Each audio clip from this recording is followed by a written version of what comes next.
Yeah, I believe we can start. Okay, so I'll say, yes, I'm using video. I'll say good morning again. My name is Professor Shurem. Are we ready? Are we all together? You can see, you can hear me, right?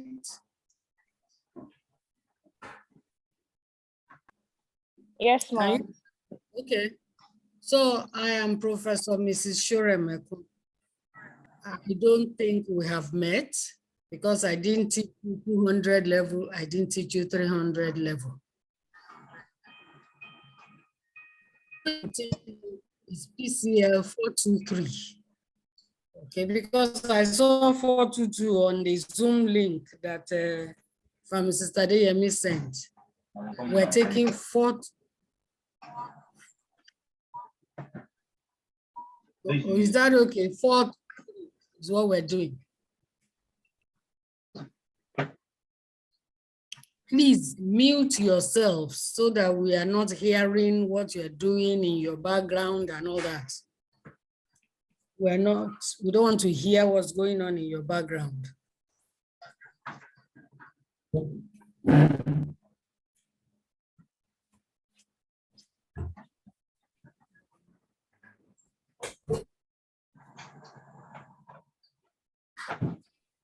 So since you are not the lecturer, please mute yourself. Mute yourself. Okay, so this is where we start. We're looking at pharmacokinetics. It's the basics of it that we're going to be handling in PCL 423. That's why I said mute yourself. We're just hearing all sorts of sounds. So today basically we'll look at what is. What are you looking for?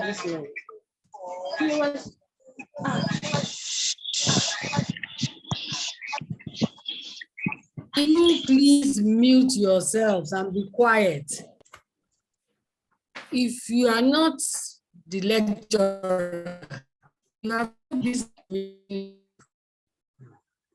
to hear what's going on in your rooms, wherever you are.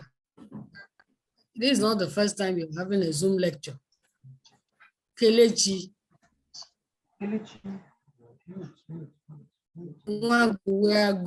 Your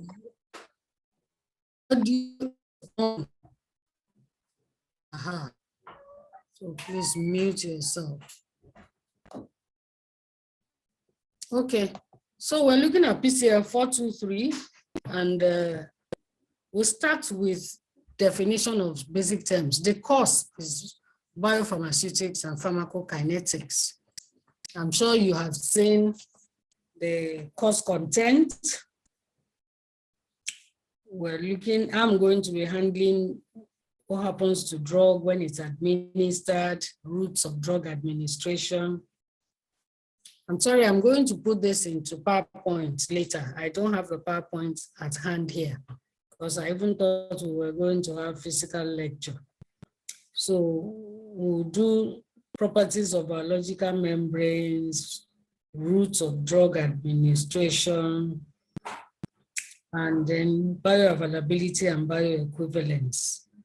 The other lecturers will take some of the other points, lecture titles that have been listed. I hope you have the work plan, you know what is expected. I have 75 participants in the class right now. I have only 57 names in the chat box. But let's begin. I have on the screen biopharmaceutics. What is biopharmaceutics? We look at it as the study of the various factors which affect drug release from its dosage form. When a drug is administered, as pharmacists, or rather pharmacy students, you know that drugs are administered in some dosage form. You don't put powder in the hand of the patient and tell him or her to swallow.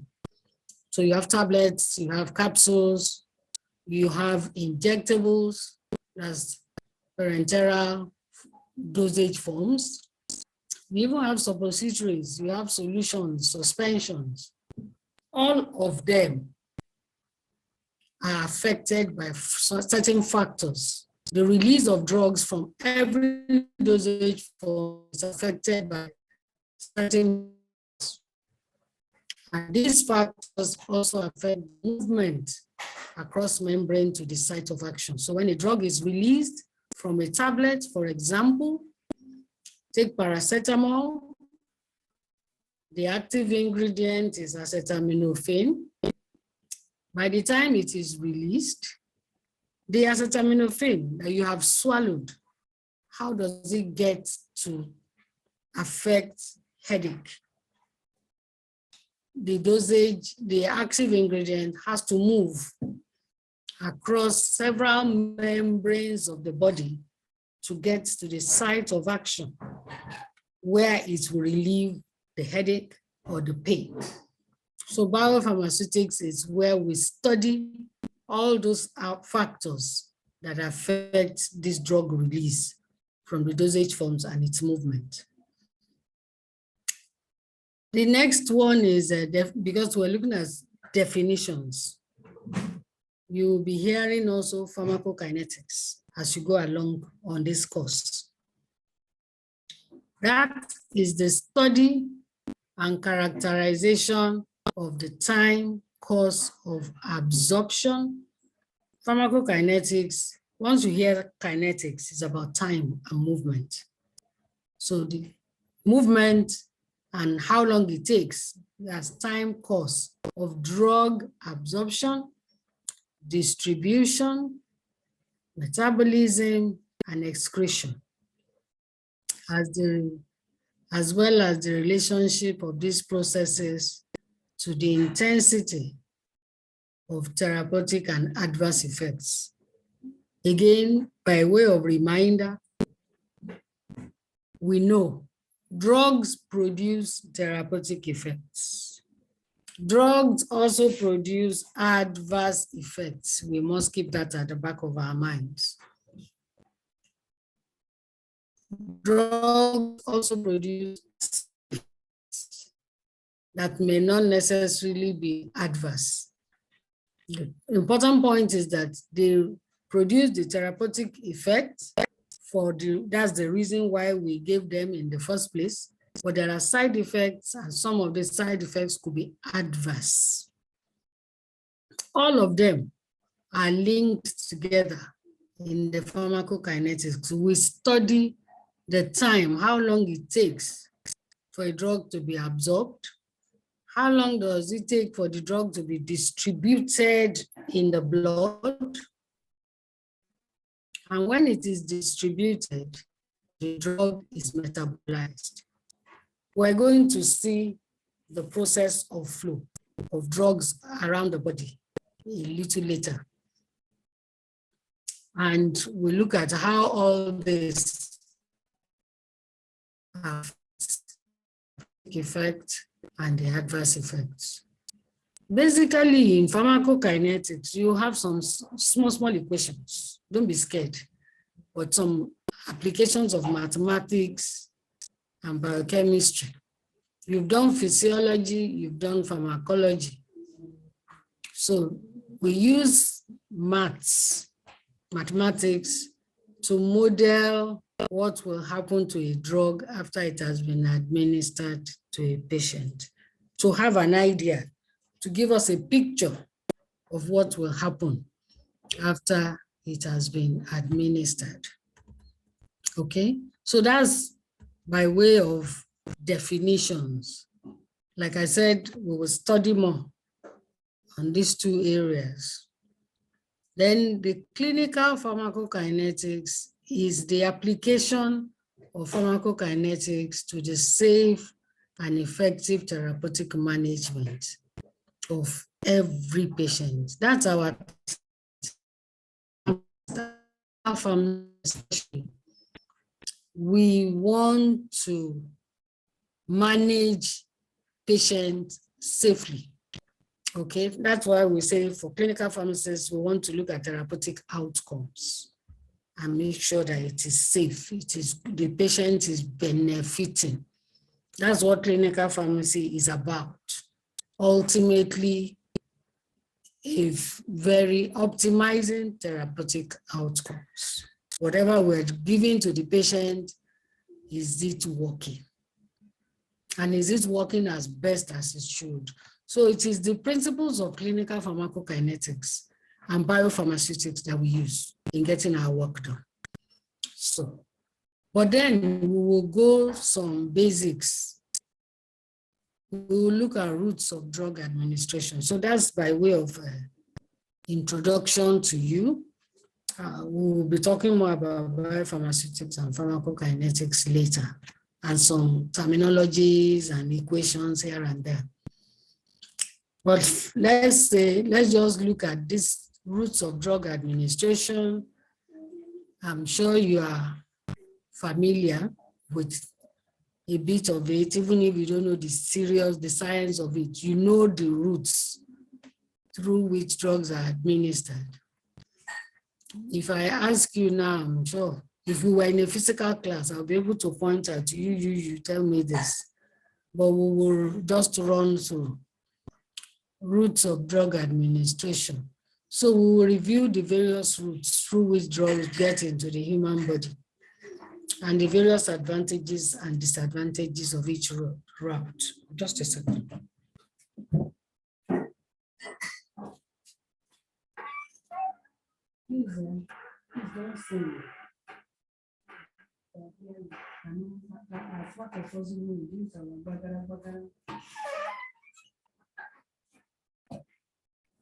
Sorry, I needed also to manage my own background noise. So we administer drugs by many routes. You have enteral, that's oral. You have parenteral. Parenteral is anything that does not pass through the mouth. Okay, such that some people say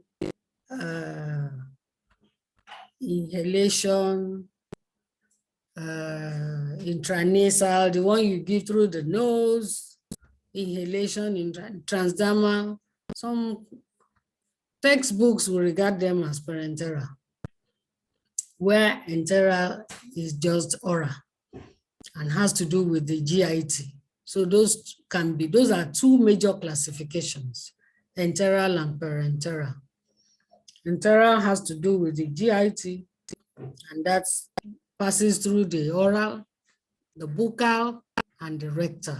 They are all connected to the GIT. While parenteral means not through the alimentary canal, and that commonly refers to injections, IM, IV, SC.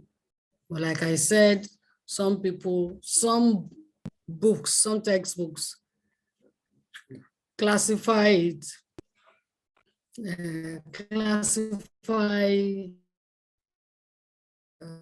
other routes in topical, even what you rub on the skin, well, it's not entering the mouth, it's not passing through GIT, and the ones that are inhaled through the nose, like asthma drugs. Okay. I have 81 participants. I have 83 names on the chat. Why are you? So you are writing names of those who are not here. You see, that's the beauty of the Zoom. I can see those who are here. But meanwhile, I have more names than those who are here. And this is being recorded. So we can go back and check it anytime. I hope you know that this lecture is being recorded. So, usually parenteral administration is used for systemic administration. If you want it to go into the blood, that's what we mean by systemic. I'm trying to go down to basics so that nobody will be confused. I have 85 names on the chart, and I have 80 participants. That means 79 minus myself. So extra 6 names. If I find out and locate in the name of somebody who is not a participant, there will be consequences. Let's just put it that way. Okay. So if you are not here, if the person is not here and you have written the person's name, please remove it. All right. So we use these roots. Another categorization may distinguish IV from the rest. And why is that? Because IV goes direct into the blood, intravenous. It doesn't cross any membrane. Later you will understand what I'm talking about when we're talking about membranes. It goes straight into the blood and is completely absorbed, 100%. Other roots, they have to pass through several stages before they can be fully absorbed. So in those ones, you see an absorption process, and then in the pharmacokinetics. Now, why do we choose a particular route over and above another one? The choice of a route depends on convenience and expedience. That means urgency, circumstances. What do we want to achieve? And every route has certain advantages and disadvantages. If there's an emergency, for instance, usually we go parenteral. A patient that is in coma cannot swallow tablets, you will go parenteral. So the choice of a route will depend on what is feasible, convenience, and expediency. So we will now take each route one by one and discuss them. Parenteral route, by definition, like I said, any other route other than the GI. But in common medical usage, the term excludes topical and rectal. So it only includes the various hypodermic routes. The hypodermic routes, those are the ones that use needle. They are intravenous, intramuscular, subcutaneous, and intradermal. Inhalation and topical application to the skin, eyes, or certain mucous membrane can be considered along. Like if you are using an eye drop, it's almost going directly to the point of action, which is the eyes. You are inhaling something into the nose, and the effect is supposed to be local in the nose. It's going direct. It's not really going to be crossing to membranes as such. Topical application is also not crossing. If it is to have local effect, it's not crossing membrane. Parenteral routes are employed when enteral routes are contraindicated or inadequate. Drug absorption from parenteral cells is determined by the physicochemical property of the drug, the dosage form, and certain physiologic and anatomic factors. The anatomy of the area, physiologic factors. For parenteral, the product has to be sterile. Only sterile preparation can be administered. So the first one we'll focus on extensively now is intravenous. The intravenous is administered through a hypodermic syringe into a peripheral vein. I didn't just say into a vein, no. Into a peripheral vein. Peripheral vein is the one you see the doctor and the nurses are hitting and they're trying to pass it in, the veins that are close to the surface. And we use this when we want a rapid clinical response. In the especially example, treatment of epileptic seizure. Somebody has had epileptic seizure. You need to calm the patient down urgently.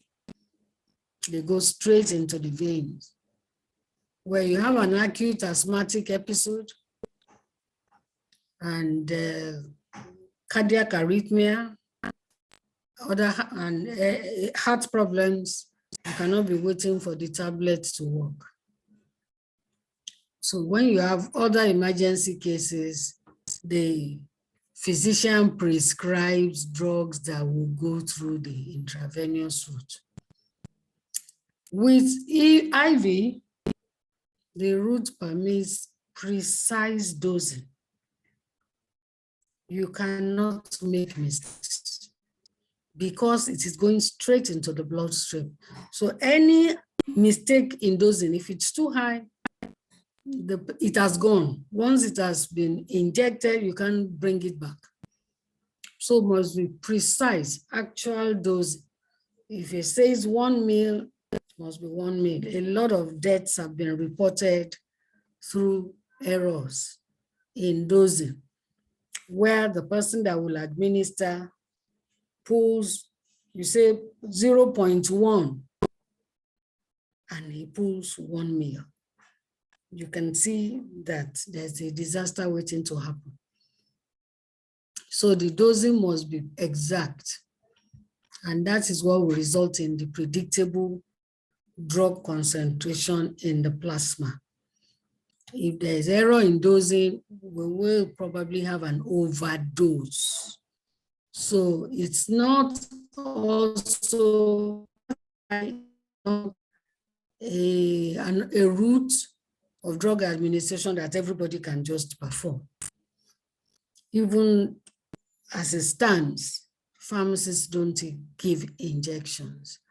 They're beginning to allow and train for IM, the one that goes into the muscles, but as much as possible, IV is usually done by physicians. So most drug solutions should be injected. You note that when they are giving IV, you don't also get in and just shook it over 1 to 2 minutes period to avoid excessively high drug concentration in the blood. It's given slowly so that it's flowing. As the blood is flowing, it is flowing away. It is not concentrating excessively in one place. So, and it goes rapidly. The administration must not be too rapid. It must be slowly over 1 to 2 minutes, generally speaking, because if it's too rapid, it will produce local pain. The drug will concentrate at the point of injection, or even more serious problems can occur. Depression of cardiovascular function, that is called drug shock. The patient could collapse because you have introduced something strange into the blood suddenly. There's a guideline, actually, WHO would have taken care of many of these things for IV administration for many commonly used drugs. It's published. So, and of course, I believe they're in clinics to guide even the physicians and the pharmacists that are there, so that the pharmacists can also advise them. With IV, there is no delay. The action is rapid. But as good as it is, it could produce serious allergic reactions. That's the route that can be predisposed to these complications. So it's a route that is given with all sense of seriousness. The physician or whoever is administering cannot afford to be careless. Okay? You guys are still not explaining to me why I have 73 people in class and I have 84 names. Anyway, like I said, I may have to impose some sanctions because as the surveys that have been done, even in the America, shows that pharmacists are supposed to be the most trusted, one of the most trusted professionals. But I'm having student pharmacists who are lying. Ma, there is a possibility that they after they wrote their name, the network locked them out, so they are still trying to get back in. I see. That's an interesting explanation. If they are not in, they are not in. So let's get, I can indulge students, but I don't take some clever by half tactics. I don't. Okay, so you have some examples. Phenytoin sodium is injected at a rate not exceeding 50 milligram per minute. So if we have 150 milligram of phenytoin sodium, how long should we spend, or should the physician, whoever is injecting, how long should it take? 150 milligram of phenytoin sodium, and the rate should not be more than 50 milligram per minute. 3 minutes, ma'am. Sorry? 3 minutes, ma'am. Thank you. 3 minutes, just to be sure that we are all together. Now, you find that for IV, usually it should be solutions, clear solutions. So some insoluble materials, the drug could be in the form of suspension. It cannot be given by IV because it can clog the vein and cause embolism.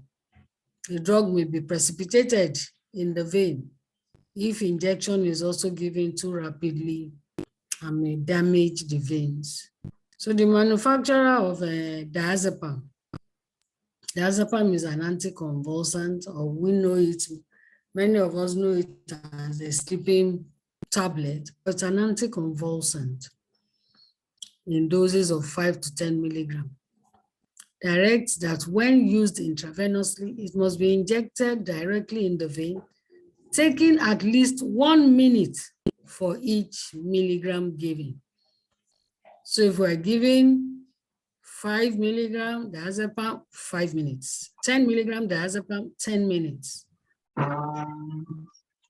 These are some of the things that pharmacists should pay attention to, so that therapy outcome is positive. We are always watching out to prevent errors and mistakes and adverse effects for our patients.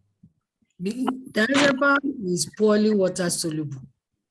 So to get it into an injection, it is dissolved in 40% propylene glycol and 10% ethanol.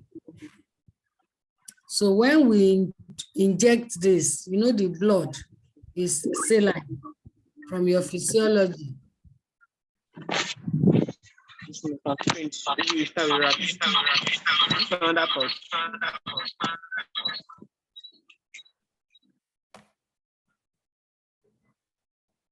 Okay, looks like the person has muted. I was going to get the name and call the person. So because of the formulation of diazepam, extra care is taken. Because you have ethanol, you have propylene glycol, it is not a water-soluble drug, but we need to give it IV because of special needs, okay, like in convulsion. So it is then given slowly. It is given slowly. If it's too rapid, a precipitation will fall.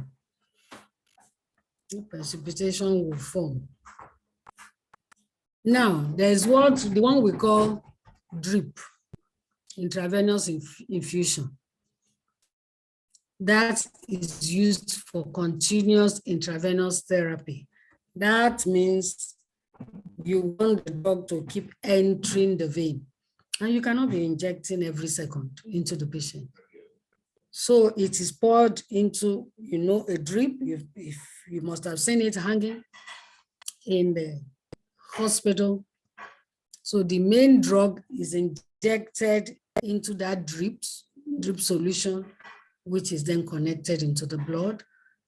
A rate is set by the physician, and the rate determines how much of the drug will be entering. So it's for continuous intravenous therapy. And you need it for certain types of drugs. And when we are talking about the kinetics, it means that drug is supplied steadily. So the kinetics will change, but I won't focus on kinetics now because you don't have the necessary background yet. So few drugs should be given as rapid IV, which you call a IV bolus. If you hear IV bolus, it's the one they inject straight into the vein, because there's a potential harm that may result. So more and more drugs that require intravenous administration and other antibiotics are now given as short-term constant rate infusion. Even physicians avoid bolus. It's better to put it into an infusion bag so that it will be coming slowly. So just give me a minute. I need to attend to something. I'll be back shortly.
So let's continue. Now, I'll talk about the concept of prodrugs.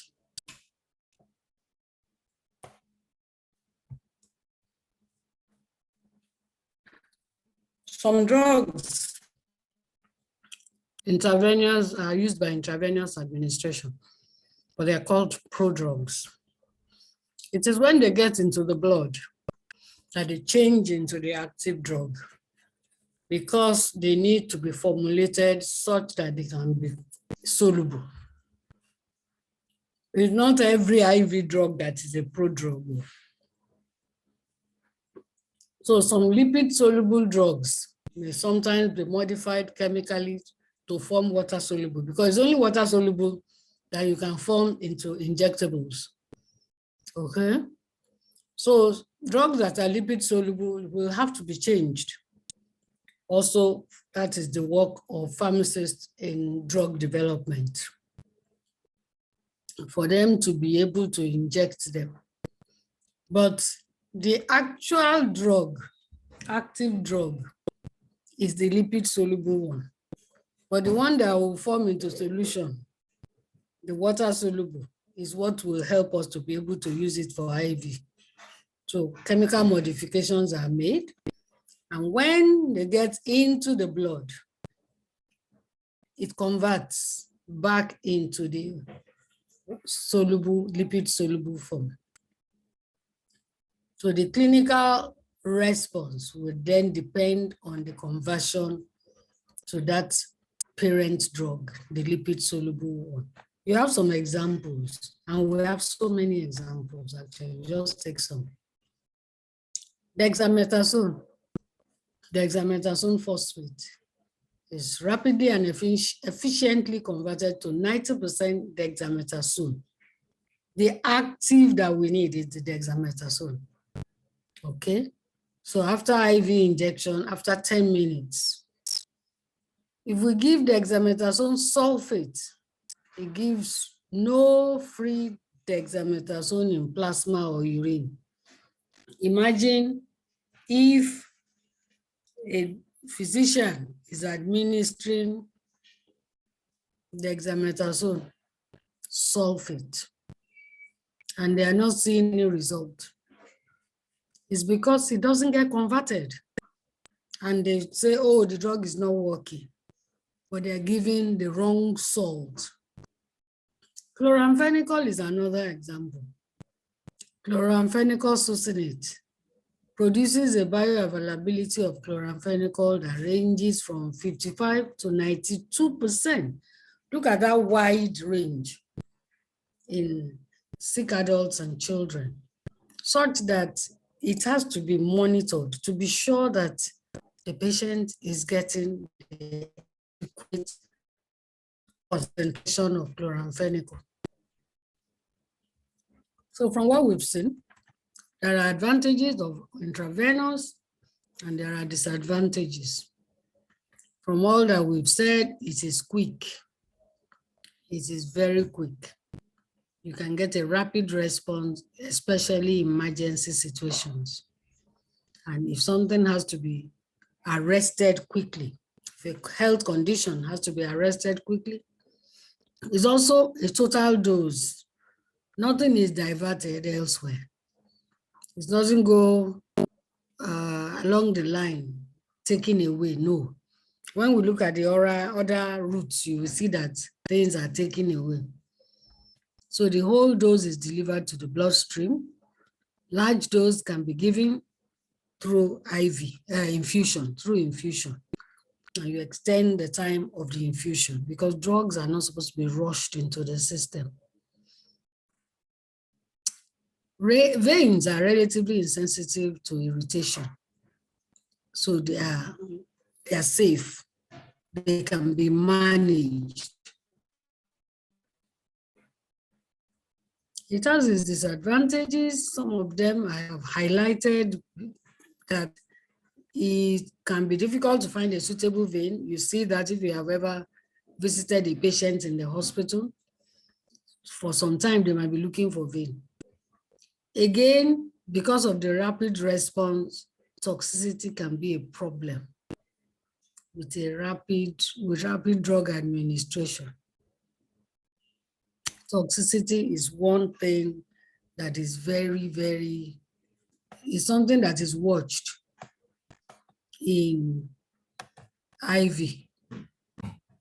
Only trained personnel can give it, so it cannot be given in the village, no matter how much of an emergency.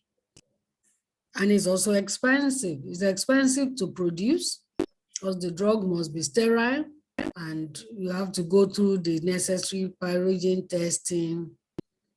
If you need larger volume of solvent, greater cost of preparation, transport, and storage. It's far more expensive than just making a solution, suspension, or even a tablet.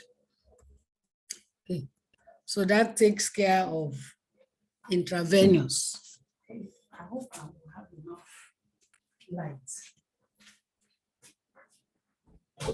Change my source of light. Change my source of light. Any question? Does anyone want to ask any question before we go to the second one? Okay, if we don't have any question, the second route is intramuscular route. I'm sure most of us are familiar with this. The one they put in your buttocks is intramuscular. The drug, you just say, I was going to take injection. Which injection? The common one is intramuscular. It's injected into the muscles. Absorption is relatively fast, and the route is used when a prompt, not immediate effect is required. Immediate effect, IV, but you need the drug to act fast, so you use IM. The commonly used sites where most of us are familiar with the buttocks, the gluteus maximus. They also use the thigh, especially for children. They use arm, even for some adults. Depends on the position of the patient or the state of health of the patient. Okay. So in a resting patient, the deltoid muscle, that's the arm. It has the greatest vascularity of the three sides. You'll be surprised. The arm has more blood than the buttocks.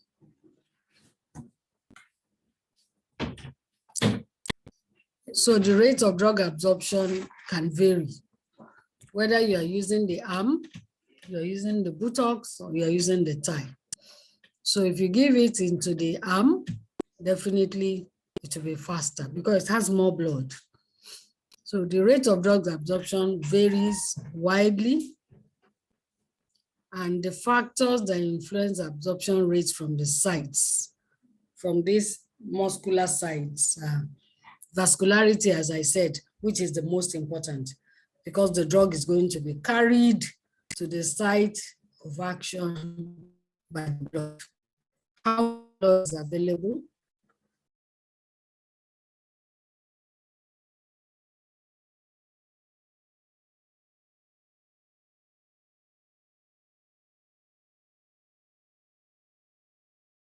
The degree of ionization, you will understand the details of that later.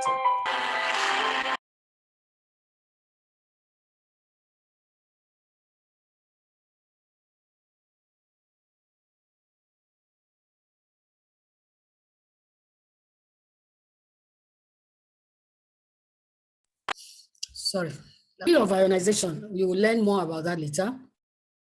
Lipid solubility of the drug, volume of injection, what quantity, and osmolality of the solution. These ones affect the ones that go through the muscles. And it's basically because it has to cross membranes, no longer like the IV that goes straight into the blood. Steps are involved. Yes, for many of us, when we get IM injection, we get the effect rapidly. It is rapid, but not immediate.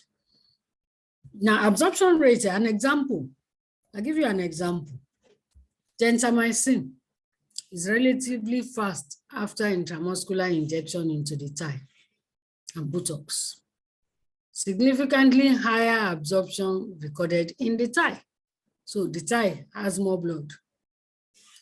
Intramuscular routes are used when the patient cannot receive oral medication, and also we want something rapid. Intramuscular route is also used for drugs that are poorly absorbed from the GIT. Why are we doing closed captioning?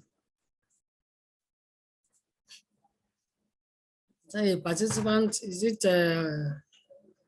Mr. Pharmacist Tosin that is doing closed caption? I don't like the closed captioning because it may not depict exactly what is being said. So, and this is a science class. We don't want to. I don't like it, but I'm seeing that transcripts are showing, but they are not always correct. So that's why I don't use them. I think somebody enabled it. So the absorption rate, as we said, also there are disadvantages. There are disadvantages for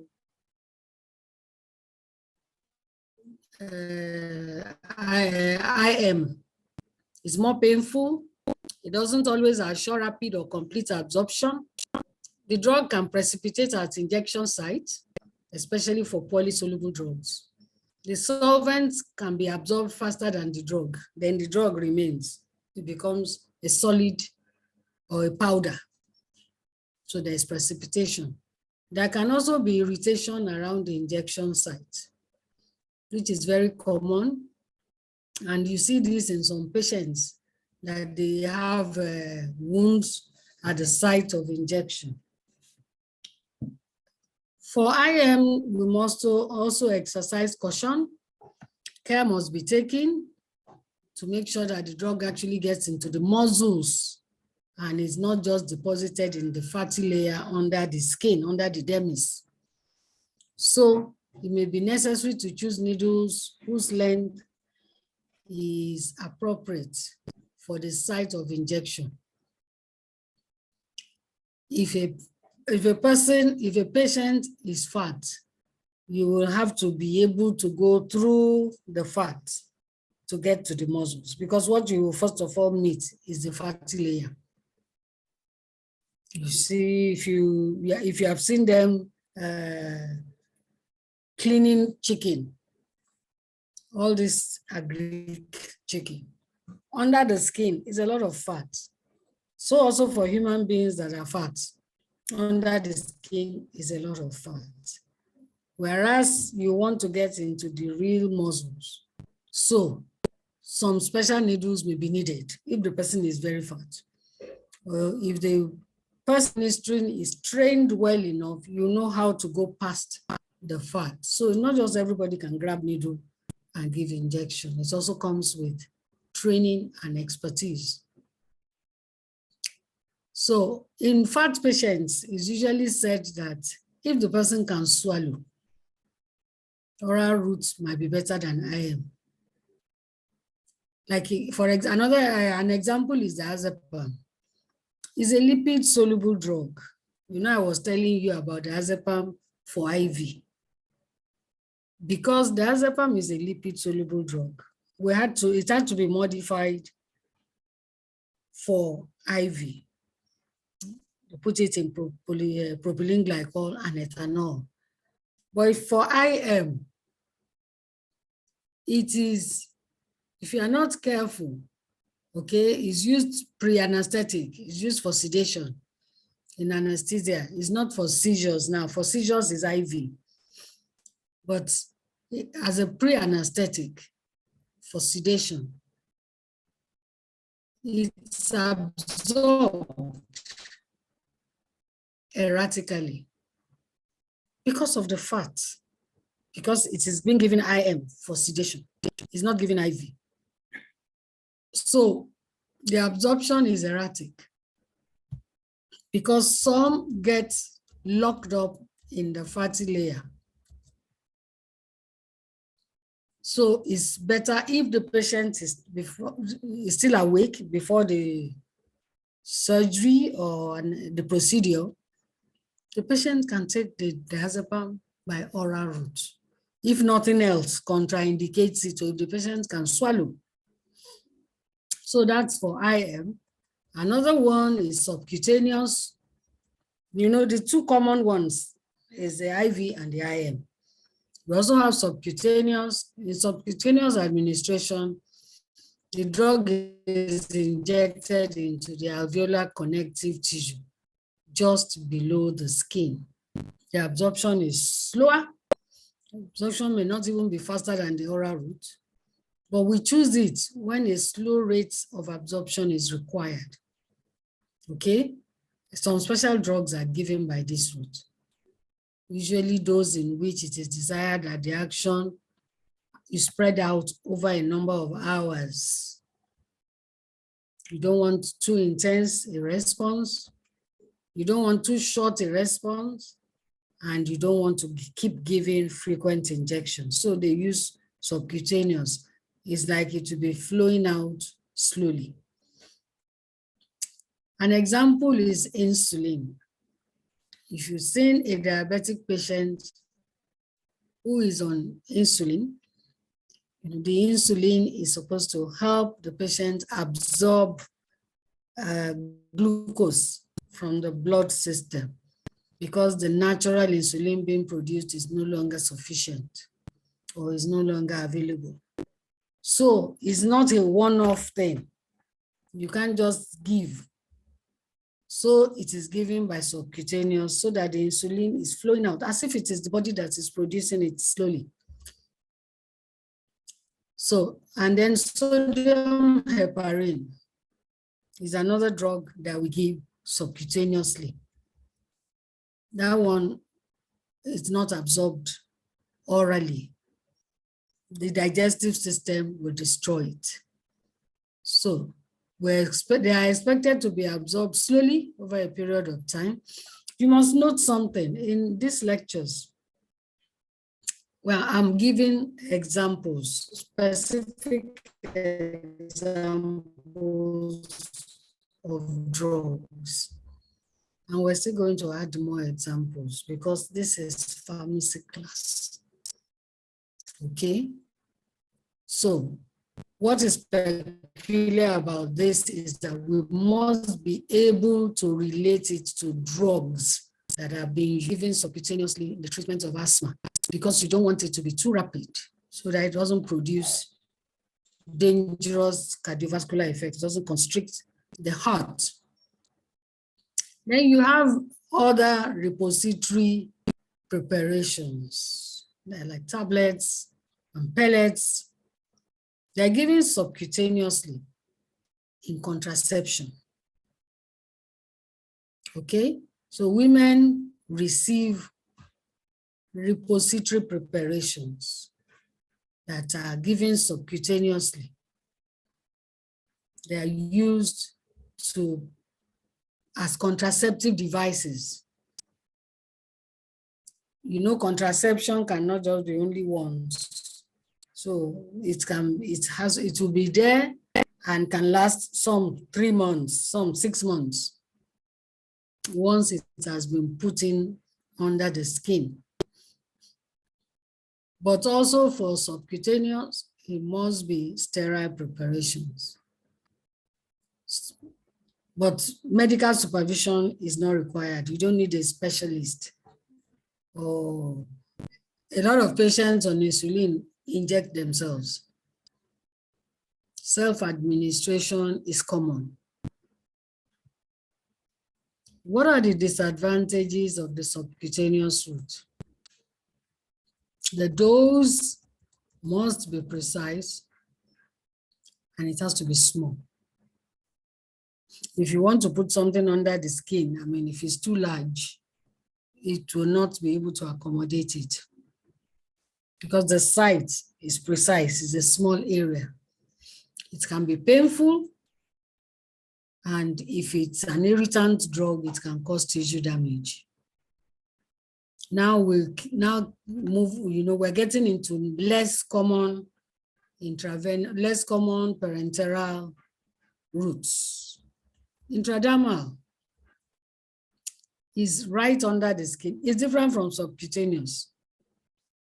It's right below the skin. Okay? Is injected into the skin. Subcutaneous is below the skin.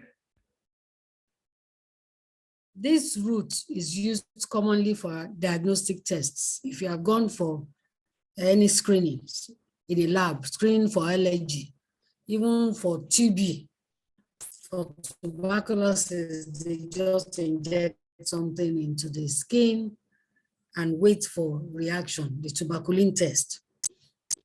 You also have intrathecal or intraventricular. These are less common, okay?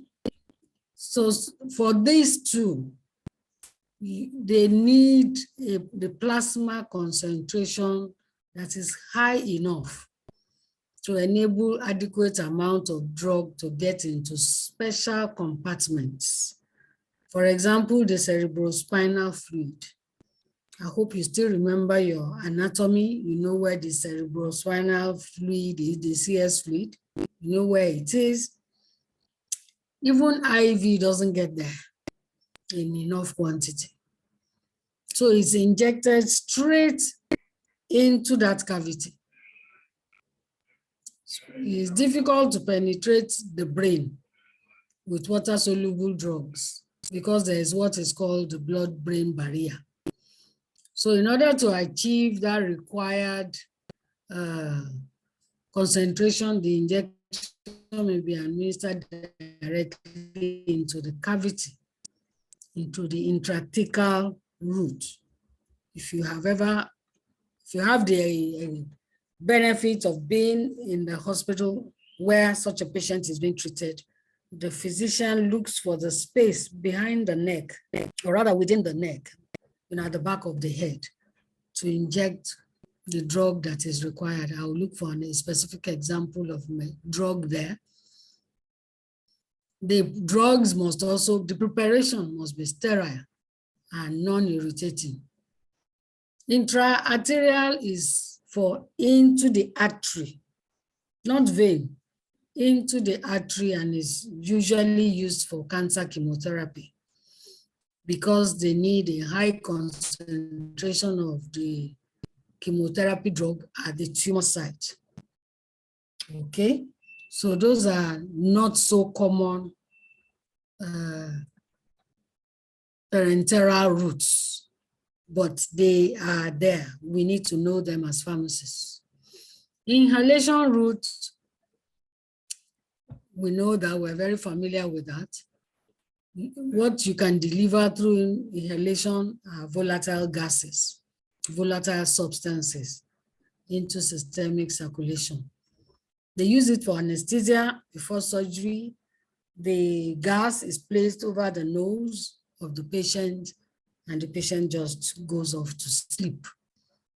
Because there's a large surface area of the alveoli within the lung region, the thoracic cavity, it has a lot of blood, has rich blood supply, so it facilitates absorption.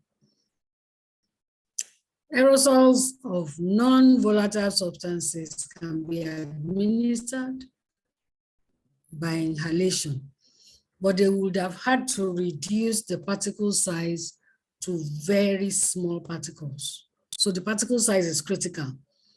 Through the drug development, they would have achieved the right particle size that will be absorbed. Okay, so particles larger than 1 microgram tend to settle in the bronchioles, while particles that are less than 5 will be exhaled. So you are targeting, it must be something in between, which would have been development. Purpose of administration. For example, isoproterenol, fixation during asthma attack, this common asthma drug, Ventolin, salbutamol.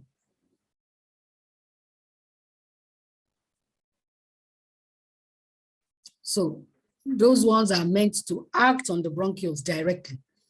And drugs administered by this route is not subjected to first-pass hepatic metabolism. I don't know if you know first-pass hepatic metabolism, but we will talk more about it later.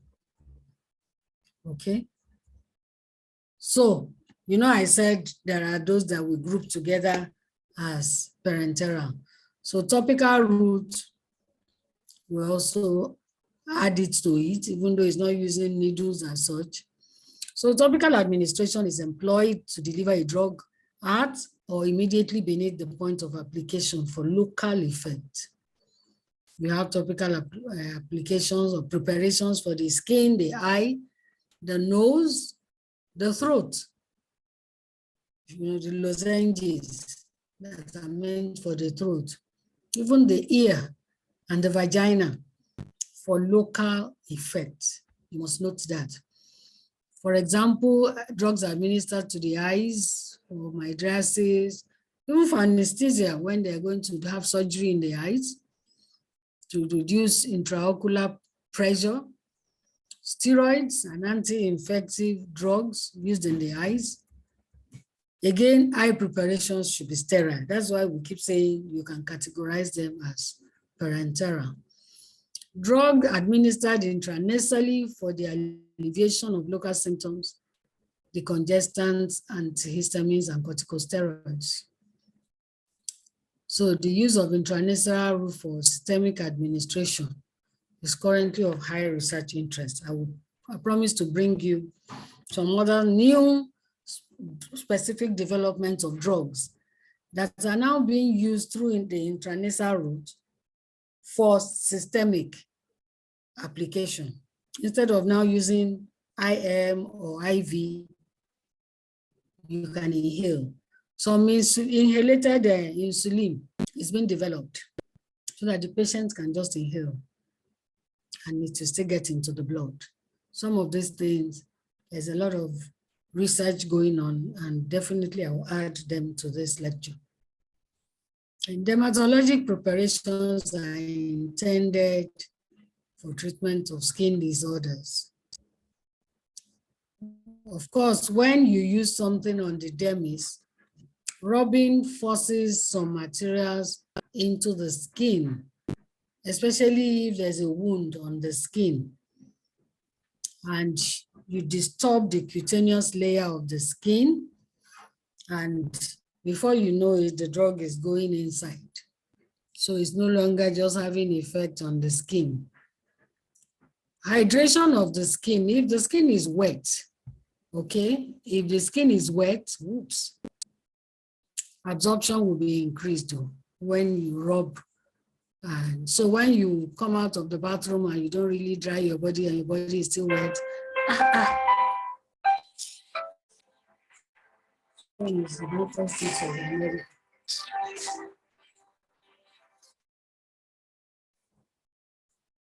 sorry, let me just put off this.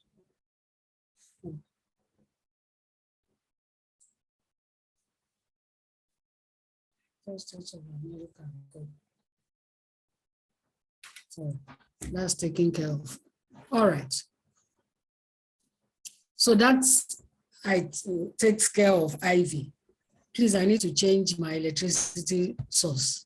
My battery is going down. So I want to relocate position, just position. Where I have my inverter doesn't work there. Let me go to where the inverter can charge my laptop. I was hoping that electricity will be restored and I can still continue without changing position.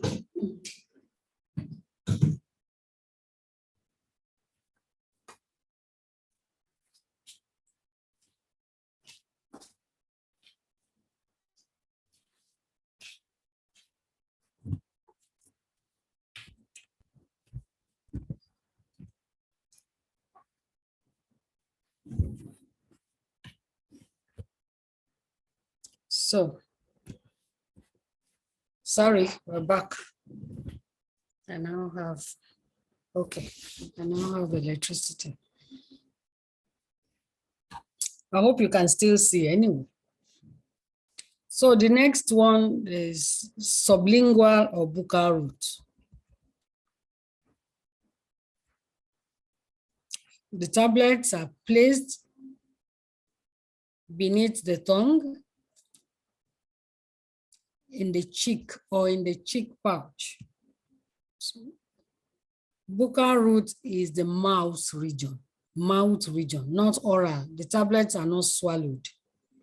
It's placed beneath the tongue or in the corner of the cheek and is kept in the mouth. It should not be swallowed. If you use your nail and scratch your cheeks, you probably find blood. When you brush, sometimes if the gum is a bit infected, blood flows. So this area is rapidly vascularized, it's heavily vascularized. The regions are vascular, and so they allow rapid absorption of drugs. This route is ideal for lipid-soluble drugs that could be metabolized in the GIT. Don't forget the GIT has all the enzymes that will metabolize lipids, metabolize proteins. So to keep some of these category of drugs safe, you just formulate them to stay and be absorbed in the buccal cavity. Blood supply from buccal cavity empties directly into the systemic circulation. That's one beautiful thing about the buccal cavity. It doesn't go to the liver. It doesn't get metabolized. It goes straight into the blood. Patients with angina pectoris, they get relief from an angina pectoris is a heart problem. Okay, and they get relief from attack by this route in the administration of nitroglycerin. Nitroglycerin is a drug that is administered to them. But not too many drugs can be given successfully by this route. Okay, certain bronchodilators are being studied for administration by this route. That's bronchodilators that's in an asthma attack. Can we just place something in the buccal or under the tongue? A lot of research are ongoing also to use this route for more disease conditions. Buccal tablets are often harder tablets. Most of them have 4-hour disintegration time. The other common tablets, paracetamol and the rest of them that will administer maximum 30 minutes disintegration. But for the buccal, because it's expected to dissolve slowly, pharmacists make the tablets, formulation pharmacists, they make the tablets harder, okay? So you see that all these things come together. There is the clinical consideration when you are making drugs. So nitroglycerin is a softer sublingual tablet because it's urgent, it's a heart problem. So it must dissolve in 2 minutes. So this route, the buccal route, is also used for some steroids, such as testosterone and oxytocin. Then nicotine chewing gum. They use it for cigarette smoking replacement to get those who want to be off cigarette smoking. You have nicotine chewing gum, it's chewed, and the nicotine enters into the blood system through the buccal route. Again, it has its own advantages. First pass effect in the liver is bypassed, so it's not metabolized. So the bioavailability is higher. I gave you a definition of bioavailability, the amount of the drug that gets to the site of action. Then rapid absorption. Absorption is quite rapid because, as I have been emphasizing, there's a lot of blood in this area, and the drug is stable because in the mouth, the pH is relatively neutral. The disadvantages is not too convenient to be holding drug in the mouth, and the patient could swallow by mistake. So once it is swallowed, then it is regarded as an oral administration. And because the size of the area is small, the doses have to be small. So the last one that we'll consider in this category is the rectal route. Rectal route, you administer suppositories. It's for suppositories and is administered through the lower enteral route, through the anus, anal portal into the rectum. This route was formerly used frequently, but its popularity has abated. But I must also say that it is coming up again, especially for elders. The drugs that are administered rectally can be for local in the event of hemorrhoids, or it may be something that will go into the blood. So for the systemic effect, rectal route is limited to situations in which oral administration is difficult. So if oral administration is difficult, like a patient is in coma, what do?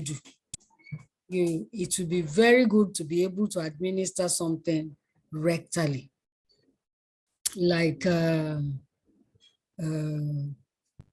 let me see which condition now that the patient is in, even children, especially children. If a child has had diarrhea and has lost a lot of fluid and collapses, or the temperature, and the temperature is very high, they cannot even have the veins because the veins would have collapsed, so they cannot give IV. They may not be able to give IM. So the fastest thing is to just slip a suppository, paracetamol suppository, into the anus, and the temperature is controlled. So you can use it for local effect, as in hemorrhoids. You can use it for systemic effect. Okay? Suppositories are very commonly used in children, and then also the elderly. The elderly prefers it to swallowing the drugs, and the use is more common in Europe and in the US. More common in Europe than in the US, even though it's coming up in the US now. Here, we don't even, it's not something that is commonly used for elderly because they don't even like it.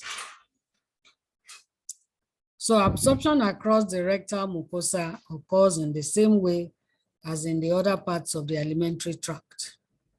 Okay, so the rectum has a lot of blood. That's why you can have hemorrhoid. You know, hemorrhoid, they call it pile or whatever, where blood is coming out. So the rectum has very good blood supply, and that is being used for treatment, but it has a relatively small surface area. So absorption may be slow. Formulation is therefore very critical. The formulation pharmacist must formulate such that it can easily dissolve and get absorbed before the blood flows away.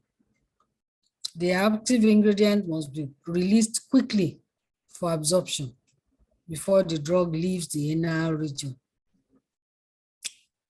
So like I said, there is renewed interest in this route because bioavailability could be improved through the bypassing of first pass metabolism. You know, if administered appropriately, it will not get into the liver. So you get the full dose of whatever you administer. So the last route we will consider is the oral route. And we know we're all very familiar with the oral route. Those are the drugs that we take in. Could be tablets, could be solutions, could be suspensions, capsules. What else? You have so many formulations that qualify for the oral route. They don't have to be sterile, okay? And they're so convenient. The patient can carry them around. They're easy to take and there's no pain at all. And they're cheaper to produce than all the parenteral formulations.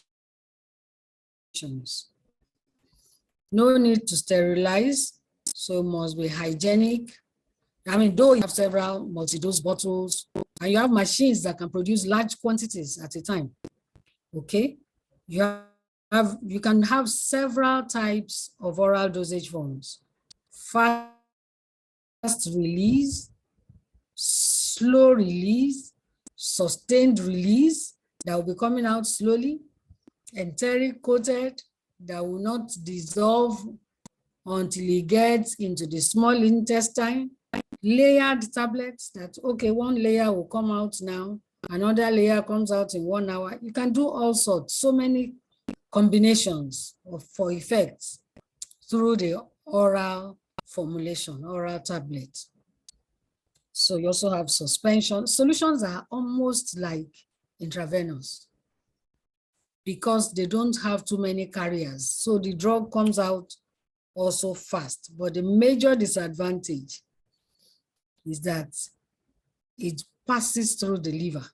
So some of the drug is metabolized before it gets to site of action and maybe sometimes inefficient, you know, because it's passing through intestine, the enzymes, the stomach, acid, and all that.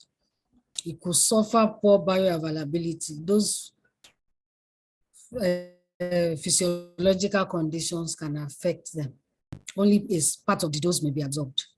A drug like griseofulvin was reformulated some years back as micronized powder.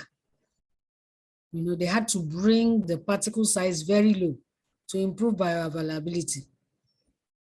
So the recommended dose was now reduced because whatever you give now is better absorbed. So they were able to reduce the dose. First pass effects, that's the one going through the liver. So drugs are extensively metabolized by the liver before getting into the blood, general blood circulation. So such drugs are not totally available. Propranolol is somewhat higher than the IV. Propranolol oral dose, you give a higher dose than the IV. Also morphine, because for IV it is straight, but in the GIT, some of it would have been metabolized by the liver. These are drugs that are extensively metabolized in the liver. And then in the intestine, you can have food-food interaction, food and drug interaction. We'll get also more examples of this. So that's why we give patients instructions. Say, take with food or take on an empty stomach.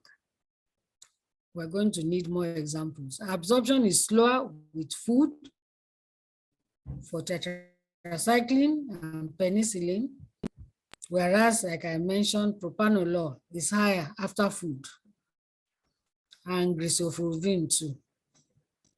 Halofantrine and artemisinin, the anti-malaria drugs we're now using, absorption is higher than after a fatty meal. It was one of the reasons, I don't know if you remember halofantrine, it was the anti-malaria of choice not too long ago. But some people were sustaining very terrible toxic effects because our food is usually fatty. By the time you have eaten stew streaming with oil or a foriro and all those oily things that we eat, and you take your anti-malaria, and the rapidity of absorption is so high, it has toxic effects. It's one of the reasons why the drug was banned. But artemisinin is in the same category. So it's even recommended that, take artemisinin, our ACT, take it with fatty foods so that absorption is very good. They formulated it to work that way.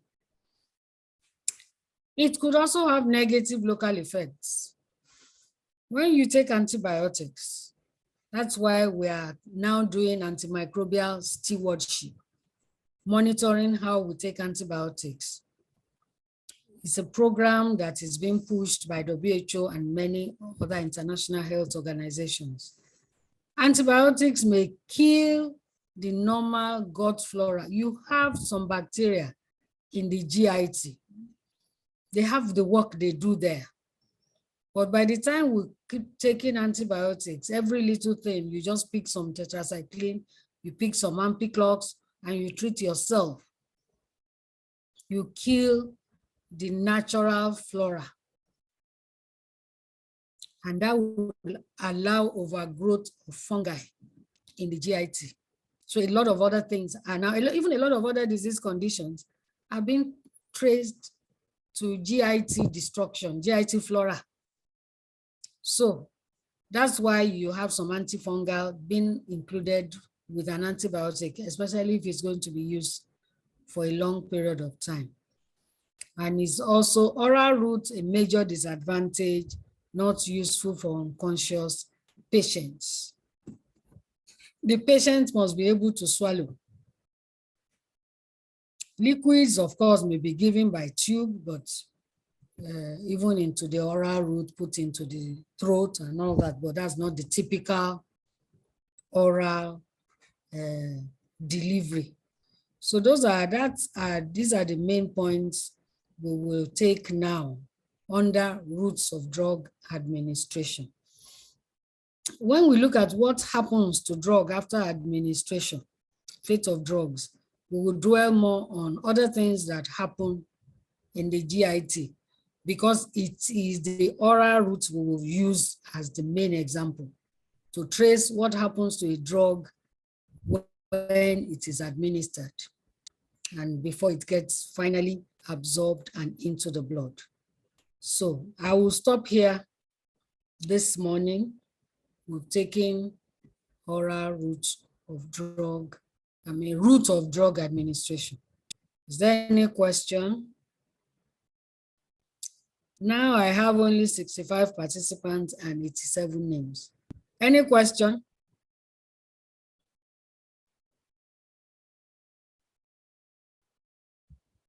Okay, so we can end the class. Enjoy the rest of your day. Thank you, ma. Thank you.